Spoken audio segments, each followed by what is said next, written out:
కొంతమంది అడిగే common question ఏంటి అని అంటే, మాకు ఒక సైడ్ ట్యూబ్ తీసేశారు మేడం, లేదా ఒక సైడ్ ఓవరీ తీసేశారు చిన్నప్పుడే, సో నాకు ఒక ట్యూబే ఉంది, ఒక ఓవరీనే ఉంది, ప్రెగ్నెన్సీ రావచ్చా అని చాలామంది అడుగుతూ ఉంటారనమాట. సో కొన్ని సర్జరీస్ అయినప్పుడు, సో ఒక సైడ్ ట్యూబ్ ఉంది, ఒక సైడే ఓవరీ ఉంది అన్నా కూడా మీకు ప్రెగ్నెన్సీ వచ్చే ఛాన్స్ ఉంటుందండి కంపల్సరీ. ఆ ట్యూబ్ అనటామికల్గా బాగుండాలి, దాని ఫంక్షన్ బాగుండాలి. సో ట్యూబ్ టెస్ట్ చేసుకొని ఆ ట్యూబ్ ఓపెన్లో ఉంది అని తెలుసుకోండి ఫస్ట్.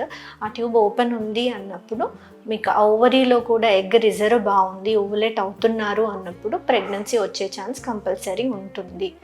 సో డోంట్ వరీ, ఒక సైడే ట్యూబ్ ఉంది, ఒక సైడే ఓవరీ ఉంది, నాకు ప్రెగ్నెన్సీ రాదేమో అని భయపడాల్సిన అవసరం లేదు. ఖచ్చితంగా ప్రెగ్నెన్సీ వస్తుంది, బట్ అందరిలాగా కాకుండా మీకు కొంచెం టైం పట్టే ఛాన్స్ ఉంది.